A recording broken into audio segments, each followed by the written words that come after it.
En primera plana, Carlos Herranz.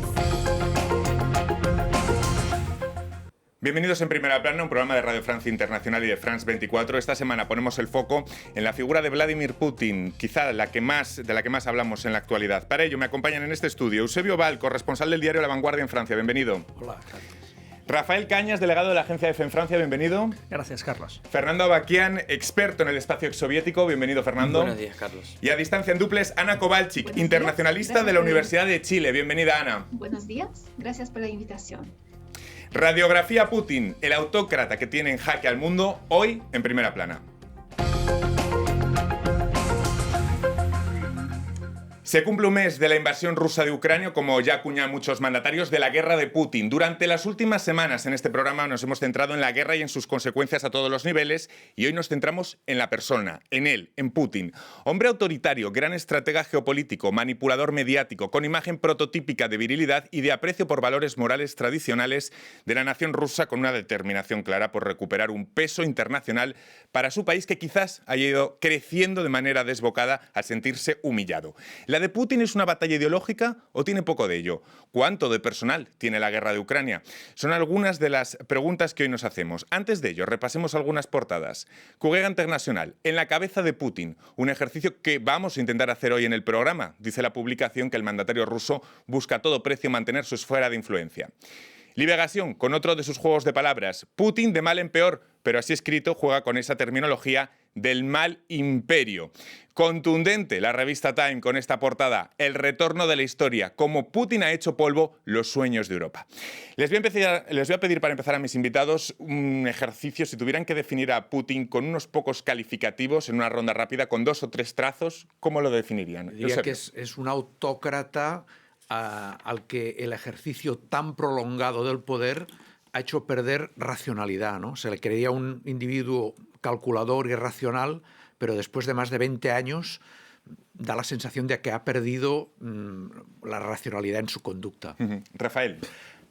Yo creo que es un hombre que quedó marcado por la desaparición de la Unión Soviética y lo que percibió como humillación de Rusia en los años 90 y que está realmente imbuido de una especie de deber de recuperar el poderío y el prestigio perdido por Rusia. Fernando. Yo lo veo más bien como un hijo sano, como un producto del discurso nacionalista presente en todas las instancias formadoras de las élites rusas, principalmente el KGB, hoy el FSB y el Kremlin. Ana Kowalczyk, internacionalista de la Universidad de Chile. ¿Por qué es imposible disociar la trayectoria de Putin de la construcción de la Rusia postsoviética? En los órganos estatales de Rusia postsoviética desde los inicios, ¿no? Putin tenía un cargo muy importante en la ciudad de San Petersburgo, en la alcaldía, donde fue prácticamente vicealcalde, tenía un puesto muy alto, y donde se dedicó prácticamente a defraudar a la ciudad, en conjunto con el alcalde, ¿no? Controlaban los puertos, vendían las propiedades estatales a empresas internacionales, a banca internacional, a muy bajo costo, probablemente tomando coimas también en el proceso. En conjunto hicieron negocios con vivienda pública, también se enriquecieron muchísimo. Entonces, en ese sentido, Putin es como símbolo de esos nuevos líderes de Rusia postsoviética que durante pocos años, cuando toda la sociedad estaba sufriendo desempleo, hambre, etcétera, se enriquecieron muchísimo. Luego iremos al pasado para entender al personaje, a su biografía, pero mirando lo factual, ¿a Putin le está saliendo bien esta guerra o es una huida hacia adelante lo que estamos viendo donde intenta salir de este lío con las botas puestas? Es evidente que el cálculo ha sido erróneo. El cálculo ha sido erróneo, ha sido ya desde el punto de vista de cantidad de ejército, ¿no? 150.000 hombres para ocupar un país de 44 millones de habitantes tan grande como Francia. O sea, eso es lo que sorprende, ¿no? Es decir, es una aventura desmesurada para la capacidad militar real, a no ser que se dedique a destruir por completo el país. O sea, desde este punto de vista, ha sido un cálculo fallido desde el inicio. ¿Coincide, Rafael? Sí, da la impresión que en la operación militar rusa preveía una guerra relámpago porque no habría oposición ucraniana y se encontraron todo lo contrario. Y también creo que lo que no percibían, había un fallo de cálculo de que la reacción extranjera, sobre todo la europea, Europa es quien depende de la energía rusa, iba a ser tan fuerte y tan rápida. Llegados a este punto, ¿qué sería para Putin una victoria en esta guerra? O dicho de otra forma, ¿cómo podría presentar esto ante la opinión pública rusa como una victoria? Fernando. Decía Sun Tzu siempre que hay que dejar al enemigo un puente de oro para que se retirara y que no lo viera como una especie de humillación. De humillación. En el caso de Putin, algo va a tener que vender para con su gente, para con Rusia. Y una de las posibilidades, por más de que resulte terrorífico pensarlo así, sería una partición de Ucrania, según la cual una parte quede bajo un gobierno adicto a Moscú, una especie como de Lukashenko, como es el caso en Bielorrusia, posiblemente teniendo como capital Kharkiv, que había sido en su época la capital de la Ucrania soviética, y presentando esto como una victoria, siempre y cuando no llegue a tomar Kiev, que es todavía una posibilidad. Eusebio, ¿dónde está esa salida? ¿Cómo podría... Yo no creo que Occidente pueda aceptar ese desenlace, porque sería premiar una agresión injustificada. Yo creo que... Pero hay que buscar hay que darle una salida. Sí, como máximo, que ya lo está ofreciendo Zelensky, sería la neutralidad de Ucrania, aceptar que Crimea se mantiene como dentro de Rusia. Creo que Occidente y la propia Ucrania lo máximo que puede aceptar, y ya es mucho, es una neutralidad con garantías reales, pero eso va a ser muy difícil de negociar. Yo creo que ahí está el meollo de la salida en este momento. Si eso es una salida no humillante o no para Putin, es dudoso. Rafael. Yo coincido con Eusebio, tal vez que Ucrania aceptará y la comunidad internacional la anexión de Crimea o incluso de las partes ahora controladas por Rusia en las regiones de Donetsk y Lugansk, porque además ahí que están pobladas por rusófonos y aparentemente rusófilos, tal vez incluso a Ucrania no le interese recuperar el control para no tener, digamos, el enemigo dentro. Pero está la cuestión de ver si eso sería suficiente para Rusia después de semejante gasto tanto en recursos militares como en imagen de Rusia destruida en el exterior. Bueno, estos días estamos revisando la biografía de Putin al detalle. Fernando, ¿cuál es el error más frecuente que hacemos al analizar el personaje? En mi opinión, el error más frecuente sería ver en Putin un personaje aislado, es decir, no verlo como decía poco antes, como un producto de un discurso casi que omnipresente en las altas esferas del poder en Moscú. Es decir, Putin está animado por una cierta revisión histórica de la propia historia rusa, que no es propia a él mismo y que lleva mucho tiempo, digamos, en la escena pública rusa. Putin él mismo escribió en julio del 2021 un ensayo que él mismo también publicó en la página del gobierno ruso, en la cual explica un poco su visión de lo que es la historia rusa, en la cual habla acerca de la unidad de Ucrania y de Rusia, en la cual dice el pueblo ucraniano es parte del pueblo ruso. Cuidado, todos los nacionalismos se parecen en el hecho de que todos ellos se creen únicos. Y en este sentido, obviamente, conocemos el excepcionalismo estadounidense, conocemos el proyecto civilizatorio chino. Lo de Rusia no es algo único, pero en gran medida resulta mucho más, en este momento, mucho más agresivo que otros tipos de nacionalismos. Y yo creo que esto es lo que anima en última instancia a Putin. Rafa, Eusebio, ¿qué errores hemos cometido a la hora de analizar el personaje?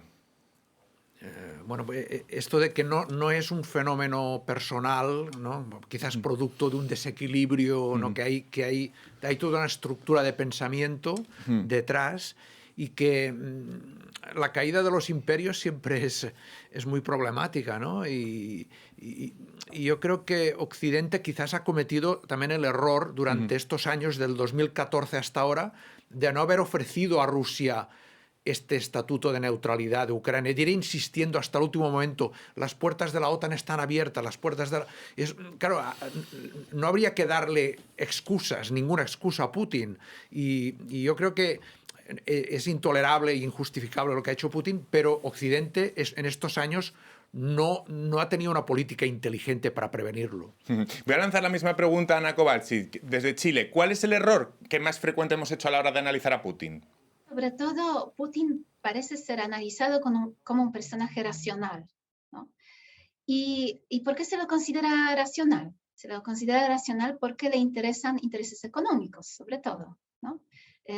Putin ha tenido muy buenas relaciones con las empresas europeas, italianas, alemanas, etc., ¿no? Ha hecho muchos negocios. Él mismo es el hombre de negocios. Él hizo que Procter & Gamble, por ejemplo, la empresa multinacional, entró al mercado ruso, ¿no? Él creó una empresa que sirvió como un joint venture para Procter & Gamble en Rusia. Entonces hay una tendencia que parece ser como tendencia de nuestros tiempos, de creer que las personas que se enfocan en enriquecerse en su interés privado son en cierto modo contrarios a culto de personaje, son como opuestos del culto de personaje, ¿no? De autoritarismo, etc. Entonces, yo creo que hay una tendencia de enfocarse solamente en su enfoque en intereses privados, como que moderan las otras pasiones. Rafa. Yo creo que hay dos, y no solo uno. Uno es no tener o no tomar en serio a Putin y los avisos que va lanzando. Una de las grandes analistas de Putin dijo recientemente, Putin hace lo que dice que va a hacer. Entonces, igual en Occidente no se ha tomado en serio, se pensaban que eran bravuconadas, que eran faroles de póker, y no pensaban que podía ser cierto. Y el otro error es, hay mucha gente que está pensando que tal vez Putin no está en sus cabales, y hasta los medios de comunicación internacionales han recurrido a psicólogos o psiquiatras que insisten. El hecho de que no entendamos el marco mental de una persona no significa que esté loco ni que esté mal de la cabeza, sino que funciona de otra forma. Ahora te doy la palabra, Fernando. Hacemos en este punto una breve pausa y enseguida volvemos en Primera Plana. Hasta ahora.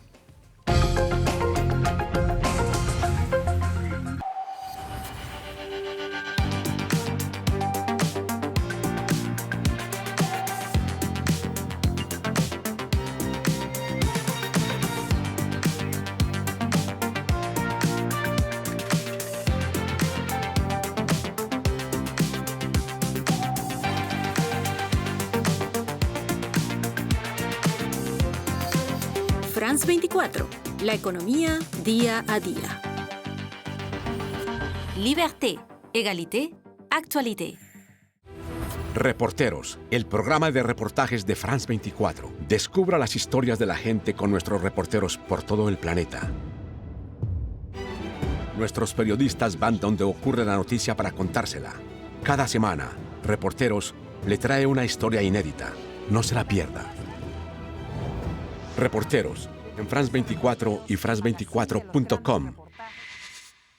Seguimos en Primera Plana esta semana analizando la figura de Putin con Eusebio Val, corresponsal de La Vanguardia, Rafael Cañas, delegado de la agencia EFE en París, Fernando Abaquian, experto en el espacio exsoviético, y en duples Ana Kowalczyk, internacionalista de la Universidad de Chile. Antes de irnos a la pausa estábamos hablando de los errores de análisis que hemos podido cometer analizando la figura de Putin. Fernando.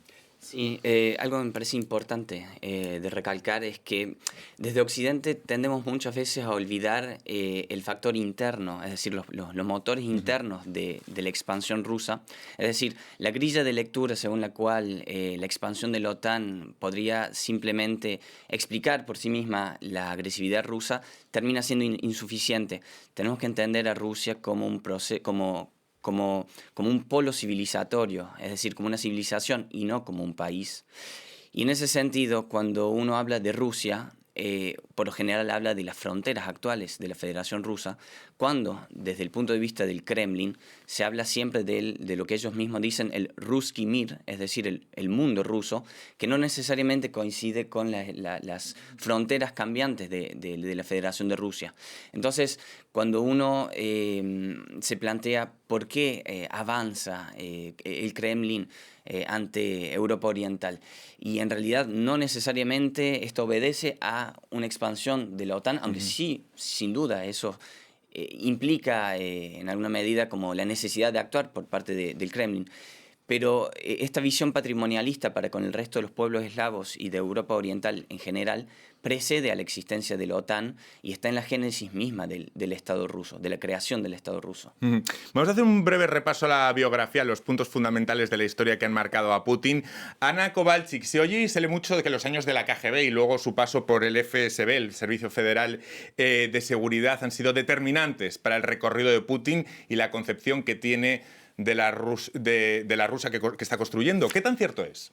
Claro, seguramente el paso de Putin por KGB contribuyó a fortalecer su mentalidad como llena de sospecha, ¿no? de mentiras, de juegos con estándares dobles, etcétera, ¿no? Los métodos que él está usando hasta ahora. También en KGB Putin estaba encargado de trabajar con la disidencia, en realidad mandar a la disidencia a la cárcel, ¿no? Buscar pruebas, seguir, estudiar los CVs, ¿no? La vida de esas personas. Además, también Putin trabajaba en KGB en Dresden, que fue Alemania Oriental, donde él vio la caída de la Unión Soviética, la caída del muro de Berlín en Dresden. ¿No? Él lo vivió y seguramente fue un choque también ahí para él, ¿no? Él estaba en Berlín cuando las multitudes alemanas que reclamaban transformaciones en Alemania Oriental se fueron hacia la sede de la KGB, hacia la sede de la policía secreta alemana, Stasi, ¿no? Protestando contra ellos. Entonces, parece que también esta sensación de la decadencia de Unión Soviética que él vio de primera mano también lo ha impactado muchísimo. Quizá la pregunta sea, Eusebio, ¿su megalomanía y su ascenso autoritario se han ido desarrollando más con el paso del tiempo? Esto me recuerda también, por ejemplo, a Erdogan. ¿O esa determinación siempre ha existido desde el principio? ¿Cómo se ha ido construyendo? ¿Cómo creen que se ha ido construyendo esa...?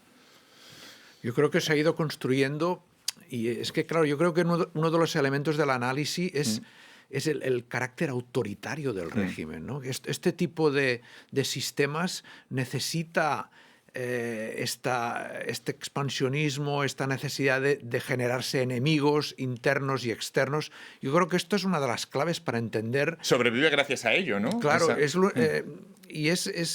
no deja de ser raro que Rusia, a pesar de todo, durante los últimos 20 años ha tenido un desarrollo económico, ha generado bienestar, no para todo el mundo, pero comparado con los años 90 del siglo pasado, después de la caída del comunismo, es decir, ha generado, el nivel de vida ha aumentado mucho, ¿no? Sí.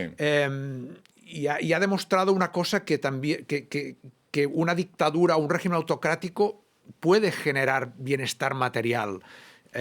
Y en cambio esto se lo está cargando de alguna manera, con esta invasión lo está poniendo en riesgo. Por eso que es difícil de entender este paso, ¿no? De todos los episodios de la biografía de Putin, muchos analistas otorgan un valor especial al agresivo discurso de Putin en la conferencia de Múnich de 2007. En su intervención, Putin condenó firmemente los esfuerzos de Estados Unidos por construir un mundo unipolar y criticó el acercamiento de la OTAN hacia las fronteras de Rusia. ¿Cuántas veces hemos rescatado estos días, Rafael, Fernando, aquel discurso? Muchas. Muchas. De todas formas, esto se refiere a lo que ya decía hace un momento, de que releyendo los discursos de Putin, uno ve que todas sus temas, sus supuestas quejas acerca del trato que daban Estados Unidos y sus aliados a Rusia vienen muy de largo y tal vez no hayan sido suficientemente tenidas en cuenta. De todas formas, también es cierto que los países de la antigua órbita soviética que entraron en la OTAN, sean las repúblicas bálticas, que sí eran parte de la Unión Soviética, sean países del antiguo Pacto de Varsovia, como Polonia, la antigua Checoslovaquia o Rumanía, apenas hay tropas de la OTAN, prácticamente no hay tropas de la OTAN ahí, no hay una concentración de fuerzas, de misiles, de armamento que pueda amenazar a Rusia desde ahí. Entonces, parte de esa retórica es un poco falsa. Otro punto de la biografía, seguimos repasando con imágenes. Las ofensivas militares para asegurar la influencia del Kremlin no son una táctica aislada en los 22 años de Vladimir Putin al frente de Rusia. Primero fue Chechenia, que coincidió con su ascenso al poder, y fue ahí donde se consolidó quizás su imagen de hombre fuerte de cara a los rusos. Fernando, en Chechenia. Yo reformularía diciendo que fue Chechenia, fue la Segunda Guerra de Chechenia lo que propulsó a Putin al poder y a la popularidad. Estamos hablando del 94, ¿no? 1999. 1999, cuando Putin es primer ministro y luego pasa a ser presidente, fue a través de la imagen del enemigo checheno que encarnaba cierto ideal del terrorista islamista que atacaba a Rusia, lo que propulsó a Putin al poder, primero, digamos, al poder formal, y segundo, a la popularidad. A la popularidad que le dio Chechenia, ¿no? Porque es muy interesante ver que hay muchos parangones con la retórica que se utiliza hoy en la guerra de Ucrania con la Segunda Guerra de Chechenia. Putin utiliza siempre términos imaginarios que están fuertemente anclados en la población rusa. En su época fue hablar del enemigo terrorista islamista que está atacando a través de diversos atentados las ciudades rusas. En el caso de Ucrania utiliza una técnica similar, que es simplemente decir, son los nazis. Recuerden, los nazis que nosotros hemos vencido en la Segunda Guerra Mundial, que reaparecen en Ucrania, entonces queremos desmilitarizar, desnazificar. Entonces, nuevamente, son discursos que están bien arraigados en la población rusa y que les resulta extremadamente útiles. Otro momento, porque Putin impuso su mano de hierro una década después en Georgia, en 2008, y ya en Ucrania en 2014, pero por primera vez justo antes de ello, Putin se dio un gran baño de masas en Sochi. Lo recordamos, fueron los llamados Juegos de Invierno de Putin. Para muchos analistas, aquellos faustos fueron como una especie de ceremonia de coronización del zar. Fue ahí en Sochi donde Putin mostró al mundo la gran vitrina de su poder y de sus ambiciones. No sé si lo recuerdan. Esos faustos forman parte de esto. Sí, por eso yo insistiría en decir que está dilapidando esa estatura que había conseguido, exacto, además, como interlocutor en Medio Oriente. Había conseguido... se le estaban perdonando cosas muy graves, ¿no? El asesinato de periodistas, su brutalidad en Chechenia, se le estaban perdonando muchas cosas y ahora está arriesgando, lo está arriesgando todo por esa arrogancia que da el poder absoluto durante tantos años. Yo creo que es un caso típico, ¿no? de Rafael, ese, como decía Eusebio, ha dilapidado ese gran capital que había conseguido como interlocutor, además, en Oriente Medio y en muchos sitios. Sí, desde luego.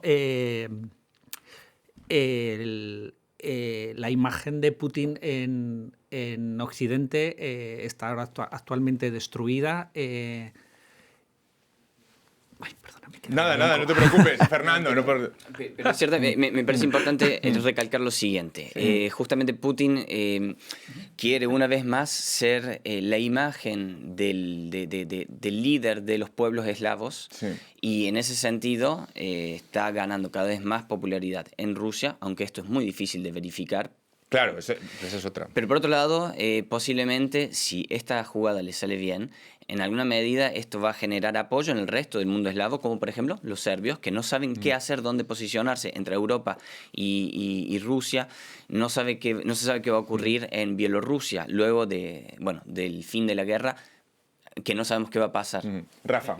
Efectivamente, la imagen de Putin en Occidente, el Occidente tradicional, está absolutamente hundida ahora, pero sí me gustaría recalcar que a nivel de otros países no tanto, y no tanto igual por amor a Rusia como por contrapeso a Estados Unidos. Contrapeso a Estados Unidos, es decir, los BRICS, China, India, Sudáfrica, Brasil, no están siendo críticos con Rusia. En otro nivel, el gobierno mexicano está manteniendo una posición muy prudente para no criticar a Rusia. Y en ese sentido, fuera de lo que es Europa Occidental, Estados Unidos, Canadá, Australia, o sea, Japón, lo que llamemos, aunque sea también Oriente, Occidente, está manteniendo distancias. Aunque China parece que está contemporizando mucho la postura porque es el menos interesado. A China no le gusta nada, parece, lo que está pasando. Fernando. A mí justamente me parece interesante recalcar lo siguiente, y esto estuvimos hablándolo justamente antes de salir en cámara. Es importante recalcar que criticar o denunciar la acción de Putin en Ucrania no significa tácitamente apoyar ni el actuar ni la existencia misma de la OTAN, y esto me parece que es algo que termina empobreciendo el debate, esta visión esta visión un poco maniquea, dicotómica de si... Tratar la geopolítica como el fútbol. Sí. Es horrible. Y a mí me parece que esto es importante recalcarlo porque empobrece el debate. Bueno, me quedo sin tiempo para más. Una frase de sujeto, verbo y predicado, Rafa. Es que si no me quedo sin tiempo. La invasión rusa de Ucrania ha cambiado para muchas décadas la vida en Europa. Y las consecuencias que nos va a traer. Muchísimas gracias a los cuatro y a todos ustedes. Hasta la próxima semana en Primera Plana. Gracias.